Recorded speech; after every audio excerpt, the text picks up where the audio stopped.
حضرات محترم، یہ ماہ مکرم جو چل رہا ہے اسے شعبان المعظم کے نام سے جانا اور پہچانا جاتا ہے۔ یہ وہ مہینہ ہے جس سے حضور اکرم سید عالم صلی اللہ تعالی علیہ وسلم بہت محبت فرمایا کرتے تھے۔ الشعبان الشہری، کہ یہ شعبان حضور کا مہینہ ہے۔ اس مہینے سے حضور بہت محبت فرمایا کرتے تھے۔ یہی وجہ ہے کہ پیغمبر اسلام اس مہینے میں اکثر روزے رکھا کرتے تھے۔ مشکات شریف کی روایت ہے، قیامت تک کے مومنوں کی ماں حضرت عائشہ رضی اللہ تعالی عنہا کہتی ہیں کہ سرکار دو عالم صلی اللہ تعالی علیہ وسلم کچھ دنوں کو چھوڑ کر شعبان المعظم کے سارے روزے رکھا کرتے تھے۔ شعبان المعظم کے سارے روزے رکھا کرتے تھے کچھ دنوں کو چھوڑ کر، یعنی چند دن ہی شعبان المعظم میں حضور روزے سے نہیں رہتے تھے، ورنہ آپ اس مہینے میں زیادہ تر روزے سے رہا کرتے تھے۔ رمضان المبارک کے علاوہ پورے سال میں رمضان المبارک کے علاوہ سب سے زیادہ حضور اسی مہینے میں روزہ رکھا کرتے تھے۔ سبحان اللہ، اسی مہینے میں روزہ رکھا کرتے تھے۔ محبت کا یہ اصول ہے کہ محبوب کی ہر شے محب کی نظر میں محبوب ہوا کرتی ہے۔ محبوب کی ہر چیز محب کی نظر میں محبوب ہوا کرتی ہے، پیاری ہوا کرتی ہے۔ چاہے محبوب کا شہر ہو، چاہے محبوب کا زلف ہو، چاہے محبوب کا کھانا پینا ہو، چاہے محبوب کا مسکرانا ہو، ہر چیز محب کی نظر میں پیاری ہوا کرتی ہے، محب ہوا کرتی ہے۔ یہ محبت کا اصول ہے۔ جبھی تو قرآن مقدسہ کہتا ہے لا اقسم بهذا البلد وانت حل بهذا البلد، کہ اللہ رب العزت نے شہر مکہ کی قسم اس لیے کھائی تھی، اللہ رب العزت نے شہر مکہ کی قسم اس لیے کھائی تھی کہ اس وقت اللہ کے محبوب اس شہر میں تشریف فرما تھے۔ سبحان اللہ، اس وقت تشریف فرما تھے۔ تو جس شہر میں اللہ کے محبوب تشریف فرما ہوئے، وہ شہر اللہ کو اتنا زیادہ پیارا لگ گیا، اتنا زیادہ محبوب ہو گیا کہ اللہ رب العزت نے اس شہر کی قسم کھا لی۔ محبت کا یہ اصول ہے کہ محبت کا یہ اصول ہے کہ محبوب کی ہر چیز محب کی نظر میں محبوب ہوا کرتی ہے۔ دیکھیے، جب عرب کے کفار و مشرکین نے حضور کو شعر و شاعری کے ذریعے برا بھلا کہا تو صحابہ کرام نے محبتوں کا ثبوت پیش کرتے ہوئے وہ بھی شعر و شاعری کے ذریعے اس کا جواب دیا.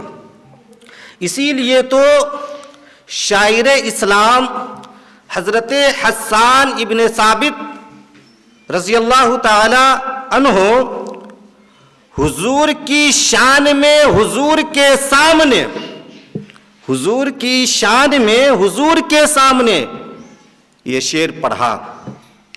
یا رسول اللہ وَأَحْسَنُ مِنْكَ لَمْ تَرَ قَطُّ عَيْنِي وَأَجْمَلُ مِنْكَ لَمْ تَلِدِ النِّسَاء خُلِقْتَ مُبَرَّأً مِنْ كُلِّ عَيْبٍ كَأَنَّكَ قَدْ خُلِقْتَ كَمَا تَشَاءُ كَأَنَّكَ قَدْ خُلِقْتَ كَمَا تَشَاءُ. یا رسول اللہ آپ کے جیسا خوبصورت تو میری آنکھوں نے دیکھا ہی نہیں، اور دیکھتی بھی کیسے، کیونکہ آپ کے جیسا حسین تو کسی ماں نے جنا ہی نہیں. خلقت مبرأ من کل عیب. یا رسول اللہ آپ کو ہر عیب سے پاک پیدا کیا گیا ہے، مکمل صاف ستھرا پیدا کیا گیا ہے. یعنی آپ کو ایسا پیدا کیا گیا ہے، ایسا پاک و صاف پیدا کیا گیا ہے جیسا آپ خود چاہتے تھے. سبحان اللہ، جیسا آپ خود چاہتے تھے. کفار و مشرکین نے حضور کی ذات کو برا بھلا کہا.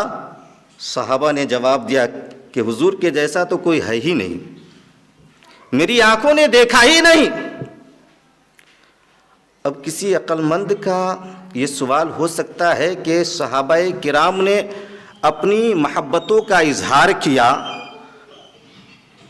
اور کہا کہ حضور کے جیسا کوئی نہیں، لیکن حقیقت تو یہ ہے کہ صحابہ کرام نے صرف حضور کو دیکھا، صرف نبی آخر الزماں کو دیکھا، اس کے علاوہ کسی پیغمبر کو نہ دیکھا، کسی نبی کو نہ دیکھا، کسی رسول کو نہ دیکھا. تو حضرت بلبل سدرہ، روح الامین، حضرت جبرائیل امین نے تو سب کو دیکھا ہے. حضرت جبرائیل امین نے تو سارے انبیاء و مرسلین کو دیکھا ہے. انہوں نے اس مسئلے کو نبی کی بارگاہ میں ایک مرتبہ صاف کر دیا. یا رسول اللہ آپ کے جیسا میں نے مشرق میں ڈھونڈا، آپ کے جیسا میں نے مغرب میں تلاشا، آپ کے مثل میں نے شمال و جنوب میں تلاشا.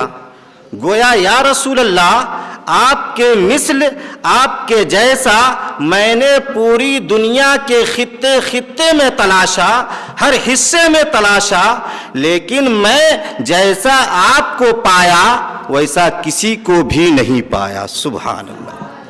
جیسا میں آپ کو دیکھا ویسا کسی کو نہ دیکھا. اسی واقعے کو امام عشق و محبت شعر کے ذریعے یوں بیان کرتے ہیں کہ یہی بولے سدرہ والے چمنے جہاں کے تھالے، ارے سبھی میں نے چھان ڈالے، تیرے پائے کا نہ پایا، تجھے یک نے یک بنایا، تجھے یک نے یک بنایا. تجھے حمد ہے خدایا، تجھے حمد ہے خدایا. تو محبت کا یہ اصول ہوتا ہے کہ محبوب کی ہر شے محب کی نظر میں محبوب ہوا کرتی ہے. صحابہ کرام اپنے نبی کی ہر ادا سے محبت کیا کرتے تھے، یہاں تک کہ اپنے نبی کے زلف اقدس سے بھی محبت فرمایا کرتے تھے. سبحان اللہ. جبھی تو حضرت انس بن مالک رضی اللہ تعالی عنہ کہتے ہیں، مسلم شریف کی روایت ہے، مسلم شریف کی روایت ہے، حضرت انس بن مالک رضی اللہ تعالیٰ عنہ فرماتے ہیں کہ جب حضور صلی اللہ تعالیٰ علیہ وسلم اپنی حجامت بنوایا کرتے تھے، اپنا بال کٹوایا کرتے تھے، تو صحابہ کرام صف باندھ کر آپ کے ارد گرد کھڑے ہو جایا کرتے تھے۔ وہ کیوں کھڑے ہو جایا کرتے تھے؟ اس لیے وہ کھڑے ہو جایا کرتے تھے کہ حضور کے سر انور سے جو بھی بال جدا ہو وہ زمین پر نہ گر پائے، بلکہ ہم میں سے کسی نہ کسی کے ہاتھ پر وہ بال آئے۔ سبحان اللہ، ہاتھ پر وہ بال آئے۔ آپ اندازہ لگائے کہ صحابہ کرام حضور کے بال سے کتنی عقیدت رکھ رہے تھے، حضور کے بال مبارک سے کتنی محبت فرما رہے تھے۔ جب بال سے اتنی عقیدت رکھ رہے تھے تو پھر حضور کی جان سے کتنی عقیدت اور کتنی محبت رکھتے رہے ہوں گے صحابہ کرام۔ اب سوال یہ بھی پیدا ہوتا ہے کہ آخر صحابہ کرام کو یہ تعلیم کس نے دی؟ کیا صحابہ کرام سے حضور نے فرمایا تھا کہ سنو، جب بھی میں بال کٹواؤں یا بال چھلواؤں تو تم میرے آس پاس کھڑے ہو جانا اور اس بال کو اپنے ہاتھوں پر لے لینا؟ کیا حضور نے ایسی تعلیم دی تھی؟ نہیں، حضور نے کبھی بھی ایسا نہیں کہا تھا، کسی بھی صحابی سے نہیں کہا تھا۔ پھر بھی صحابہ ایسا کرتے تھے، کھڑے ہو کر اس بال کو ادب و احترام کے ساتھ اپنے اپنے ہاتھوں پر لے لیا کرتے تھے، اور لے کر پھینک نہیں دیا کرتے تھے، بلکہ اسے محفوظ رکھا کرتے تھے اور اس سے برکت بھی حاصل کیا کرتے تھے۔ سبحان اللہ۔ تو جب حضور نے کہا ہی نہیں تو صحابہ نے یہ طریقہ سیکھا کہاں سے؟ تو سنو مسلمانوں، صحابہ نے نبی کی چیزوں سے برکت حاصل کرنے کا طریقہ قرآن مقدسہ سے سیکھا ہے۔ سبحان اللہ۔ دیکھیں، جب حضرت یوسف علیہ السلام مصر کے بادشاہ بنے، قحط نے سب کو مجبور کر دیا، لوگ دانے دانے کو محتاج ہو گئے، تو سب بادشاہ کے دربار میں غلہ لینے کے لیے پہنچے۔ تو حضرت یوسف علیہ السلام کے بھائی بھی وہاں پہنچے۔ آپ اپنے بھائیوں کو پہچان لیا۔ واقعہ بڑا طویل ہے، المختصر آپ اپنے بھائیوں کو پہچانا، اور پہچاننے کے بعد اپنے بھائیوں سے کہا کہ ابو کی کیسی حالت ہے، ابو کی کیسی طبیعت ہے؟ تو بھائیوں نے کہا کہ ابو کی حالت ٹھیک نہیں ہے، ان کی آنکھ بیٹھ گئی، ان کی آنکھ کی بینائی چلی گئی، آپ کے جدا ہونے کے غم میں وہ اتنا روئے کہ ان کی آنکھ کی روشنی ختم ہو گئی، ان کی آنکھ کی بینائی چلی گئی۔ تو حضرت یوسف علیہ السلام نے یہ نہیں کہا کہ میں یہاں کا بادشاہ ہوں، میرے پاس ایک سے بڑھ کر ایک طبیب ہے، ایک سے بڑھ کر ایک حکیم ہے، ابو کو یہاں لے آؤ، میں اچھی طرح سے ان کا علاج کروا دوں گا، ایسا نہیں کہا، بلکہ حضرت یوسف علیہ السلام نے اپنا ایک کرتا دیا۔ اذهبوا بقمیصی ھذا فالقوہ علی وجہ ابی یاتی بصیرا۔ سورہ یوسف قرآن مقدسہ کے اندر ہے، اس کی یہ آیت ہے 13ویں پارے کی۔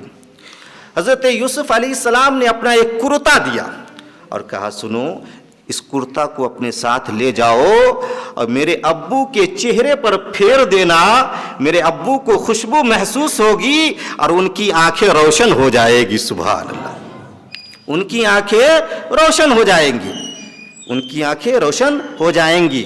تو بھائی لے گئے، اور جب آنکھوں کو پھیرا تو حضرت یعقوب علیہ السلام کو اپنے بیٹے حضرت یوسف کی خوشبو محسوس ہوئی اور آنکھیں ان کی روشن ہو گئی۔ سبحان اللہ، آنکھیں ان کی روشن ہو گئی۔ تو صحابہ کرام نے یہاں سے یہ طریقہ لیا کہ جب حضرت یوسف کے کرتے سے حضرت یعقوب کو فائدہ پہنچ سکتا ہے تو یقیناً امام الانبیاء کے بالوں سے ان کے غلاموں کو بھی فائدہ پہنچ سکتا ہے، ان کے غلاموں کو بھی فائدہ پہنچ سکتا ہے۔ تو کیا فائدہ پہنچا بھی کبھی؟ المختصر ایک واقعہ، فائدہ پہنچا بھی کبھی؟ تو ہاں فائدہ پہنچا. جنہوں نے وہ بال پایا وہ اس سے فائدہ حاصل کرتے رہے. ایک واقعہ میں آپ کے گوشے گزار کرتا ہوں. عقیدت کو مضبوط کرنے کے لیے، محبت مضبوط ہونے کے لیے، اپنے آقا سے لگاؤ مضبوط ہونے کے لیے یہ واقعہ محبتوں کے ساتھ ملاحظہ کرے کہ جنگ یرموک کے موقع پر حضرت خالد بن ولید رضی اللہ تعالیٰ عنہ کا مقابلہ ایک نامی گرامی پہلوان نستور سے ہوا. یہ بڑا تگڑا پہلوان تھا. آپ دونوں کے درمیان لڑائی چل رہی تھی کہ اچانک آپ کا گھوڑا ٹھوکر کھایا اور وہ گر گیا. حضرت خالد بن ولید بھی گر گئے. آپ کے سر پر جو ٹوپی تھی وہ بھی زمین پر گر گئی. وہ دشمن موقع کو غنیمت جانا اپنا گھوڑا دوڑاتا ہوا حضرت خالد بن ولید کی پیٹھ پر آ گیا. قریب تھا کہ حملہ بول دیتا، لیکن دیکھیے بال رسول سے صحابہ کرام کتنی محبت فرمایا کرتے تھے. حضرت خالد بن ولید کو اس دشمن کی فکر نہ ہوئی، اپنی ٹوپی کی فکر رہی. اپنے ساتھیوں سے کہتے رہے، اے میرے ساتھیوں میری ٹوپی میرے حوالے کر دو، میری ٹوپی میرے حوالے کر دو. تو آپ کے ساتھی آئے اور ٹوپی اٹھا کر آپ کو دیا. آپ ٹوپی پہنے، پھر سے جو حملہ کیا تو آپ غالب ہو گئے. سبحان اللہ، آپ کی جیت ہو گئی ہے، آپ فتح یاب ہو گئے، آپ غالب آ گئے. تو جنگ ختم ہونے کے بعد آپ کے ساتھیوں نے آپ سے کہا، اے خالد بن ولید معاملہ سمجھ میں نہیں آتا ہے. دشمن آپ کی پیٹھ پر آ چکا تھا، قریب تھا کہ وہ آپ پر حملہ بول دیتا، لیکن آپ کو اس کی فکر نہیں تھی، آپ کو آپ کی ٹوپی کی فکر تھی، آپ کو اپنی ٹوپی کی فکر تھی. اس کی وجہ کیا تھی؟ تو سنو مسلمانوں، حضرت خالد بن ولید رضی اللہ تعالیٰ عنہ کہتے ہیں کہ سنو، مجھے اپنی ٹوپی کی فکر اس لیے تھی کہ اس ٹوپی میں حضور کا بال مبارک موجود تھا. سبحان اللہ، اس ٹوپی میں حضور کا بال مبارک موجود تھا جو مجھے اپنی جان سے بھی زیادہ پیارا ہے. سبحان اللہ. حضرت خالد بن ولید کہتے ہیں کہ سنو، اسی بال کی برکت ہے کہ میں ہر میدان میں فتح یابی کا جھنڈا نصب کرتا ہوں.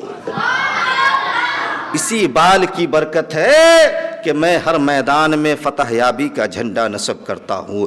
تو محبت کا یہ وصول ہوا کرتا ہے کہ محبوب کی ہر چیز محب کی نظر میں محبوب ہوا کرتی ہے.